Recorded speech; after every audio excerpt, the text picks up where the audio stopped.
of Rosenroth's Kabbalah. Yeah. Yeah, and, putting his own name on it and calling it Kabbalah Unveiled. People are not aware of, where all of these syntheses, and how they were actually, in the past, disparate schools of Kabbalistic thought that were kind of put all together. Yeah, I mean, there's this amazing sort of fusion and synergy that went on from the sort of Middle Ages through into the Renaissance. I mean, at the moment I'm just in the process of preparing a talk I'm giving shortly. It's actually on sort of the grimoire tradition as the crossroads between the magic of the ancient and the modern world.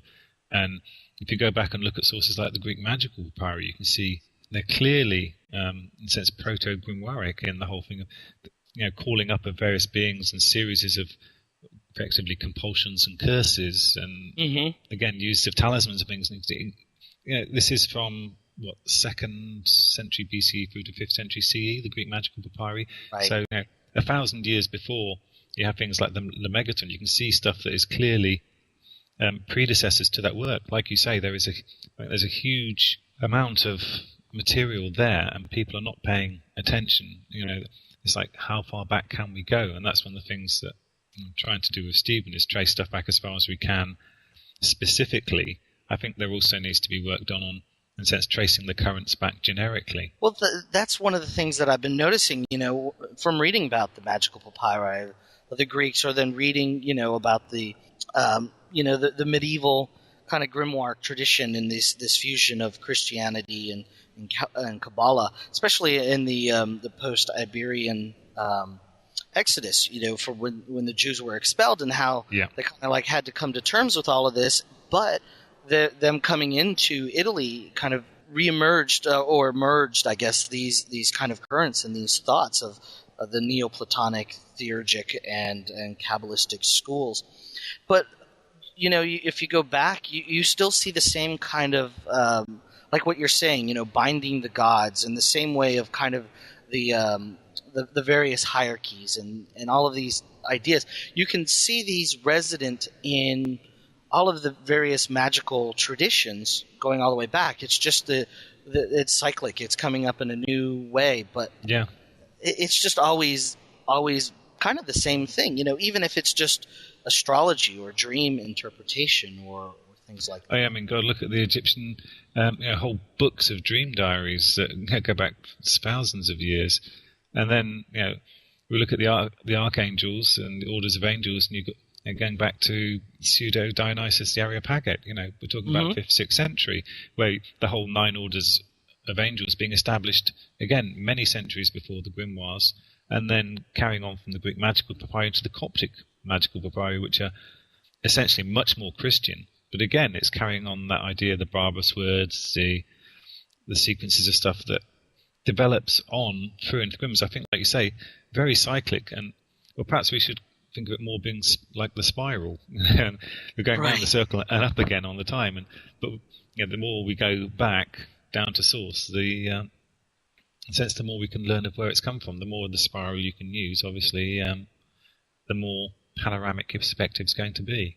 But you do talk about this a bit in your introduction, because you point out on how structured a lot of these practices were, and kind of the technology to use kind of a modern word projecting it back. When you go over kind of the equipment that is used for the evocation, and the ideas behind the circle or the triangle or the ring or the various calls or prayers, all of this kind of the wand, the seal, the vessels, this structuring that is built over time. If you go back, things were a little more less structured at times, a little more structured than others. That's kind of cyclic too. Goetia today seems to be a little less structured than what's going on, but now it's moving back towards the structure, especially as more people become familiar with these manuscripts. Yeah, absolutely. Going off on a slight tangent from that, which I feel is quite relevant, it's interesting to think that with the grimoire tradition, the magic was generally being done with a group of people. You might have your sort of magus in charge, but who would have his assistants. And I think a lot of the people today, or in the last sort of few decades, have been practicing grimoire magic often by themselves, which immediately puts some sort of subtle changes in context. For example, if you look at most of the grimoires, there is no altar. Everything is carried or is on the floor. But there is a table at times. You have the table of practice for things like D sometimes, yeah, but that's a slightly different thing. Whereas if you're a solitary magician doing something like Goetic work, you're going to need an altar. So, I think there are changes in context, and like you say, I think people are in this day and age preferring to actually be able to choose for themselves as to how they want to do it. If you've got all the material available, then that's going to colour your choice more because you have more options and you can go, oh yeah, okay, I think I can see why this makes sense. I mean, like there's a little bit where, for example, there's a comment about Rudd felt that he didn't need to have there's like a blessed garment from a priest or something, which I found quite amusing when I was transcribing it. But yeah, I think there is a bit of a move back to that slightly more formal side of things, which I'd say I'm all in favour of. Do you think that's somewhat of a derivative of modern ceremonial magic coming maybe from the Golden Dawn in similar groups, even Freemasonry? I think quite possibly. I think people have these days got more of a desire to, in a sense, feel they're doing it properly. So that's always been, for me, one of the differences I've noticed between ceremonial magicians and the more general pagan community.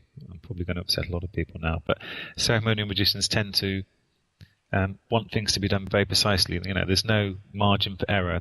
It's not, in a sense, about any sort of feel-good factor or feeling you can just sort of make it up as you go along. But with that formal structure there, that you want everything to be just so and just right, and that by preparing properly you enhance your chances of success. So all of the build-up that goes into it, having all the properly consecrated tools and doing all of the work beforehand as well is part of the process of the magic. So yeah, I think as time has gone by, people are keener to do things, it's almost like professionally, dare I say.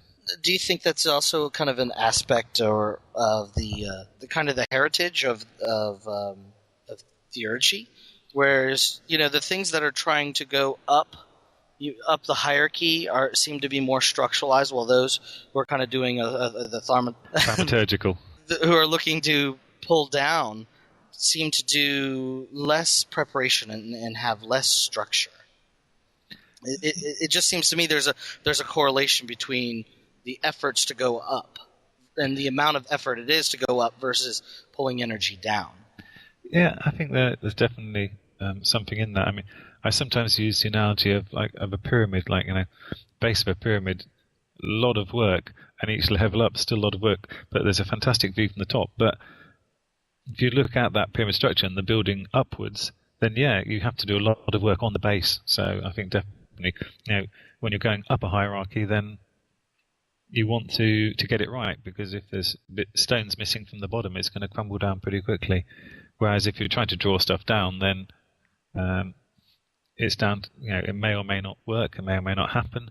But either way, if you're trying any sort of, let's face it, contact with something non-human, then you've got to be following those procedures that Rudd and others encouraged, of actually checking your contact, which of course Crowley did quite rigorously with the Book of the Law. I have to say, one of my favourite texts, just to demonstrate that I'm really not anti-Crowley. We just felt that No. I did not think you were.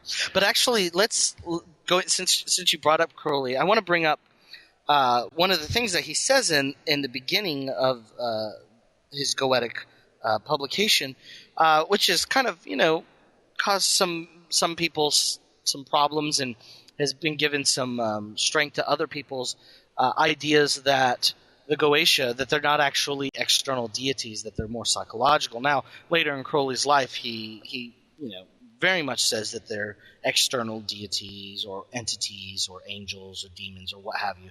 But he did say at the beginning of his publishing of the Lesser Key that they were psychological aspects, and a lot of people have kind of grasped onto that statement from him. What do you think about the debate between them being psychological versus being actual real external entities? Well, I can only base my sort of perceptions on personal experience, and I would say from my own experience, definitely external entities. And this whole thing about them just being psychological constructs, I have to just make me want to tear my hair out sometimes. People tend to forget that at the end of the day, psychology is largely derived from magic, and it's still theories. It's not a proven absolute science. And so to place too much reliance on this whole thing of, oh, this is Jung said it, so it must be true, or something like that.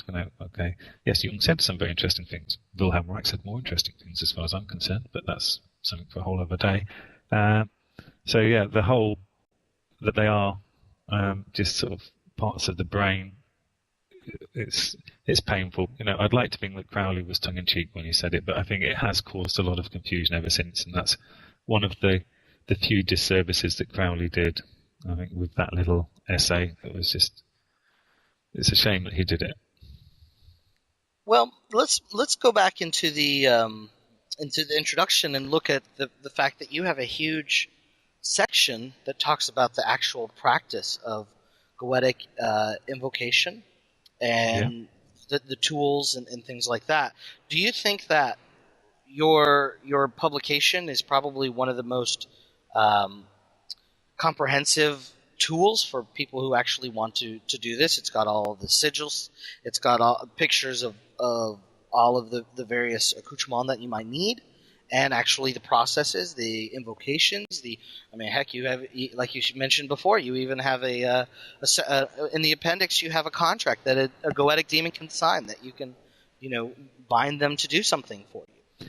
Yeah, I would like to think that there is enough people to get on with practicing there, and that's one of the things, again, that Steve and I wanted to do, is not just reproduce the manuscript, but also within the context of it, put down things about the practice and how to do it, because the manuscripts are lovely, but at the end of the day, there's also practicing what's in there. So we are sort of like trying to do that. There's another project that's kind of going on in the background, is looking more at expanding that sort of material to a much wider frameworks, but that's something that's kind of ongoing. We'll have to see how that goes.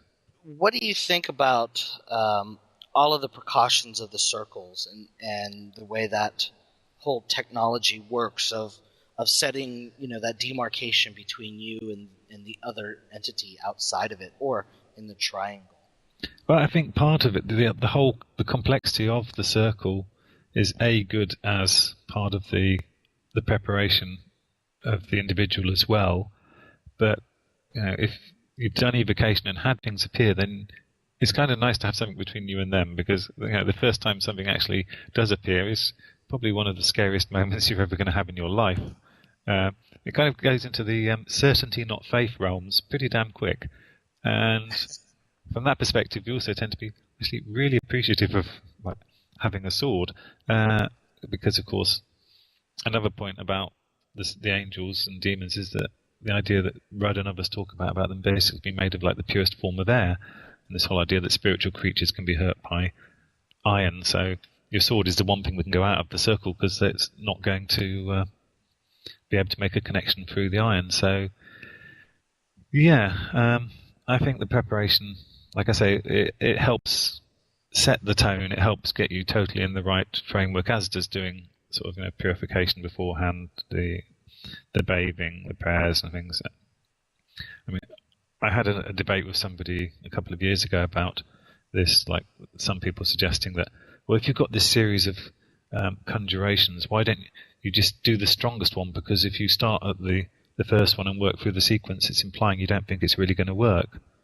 And so I sort of said, well, no, actually, think of it like this way. If you've got this demon who's not, physically manifest, so it's not in quite the same plane of existence, liken it to making a telephone call.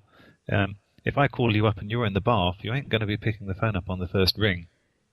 It's going to take you a few rings to get to that phone and answer. It's the same process. You have to actually attract the attention and then allow time for the entity to get there, which is, for me, the whole purpose of the series of conjurations, for example. But the other point that came up in this argument was about saying, oh, well, I'm a Thelemite, so why should I have to do all this praying and saying that I'm not worthy? But again, I think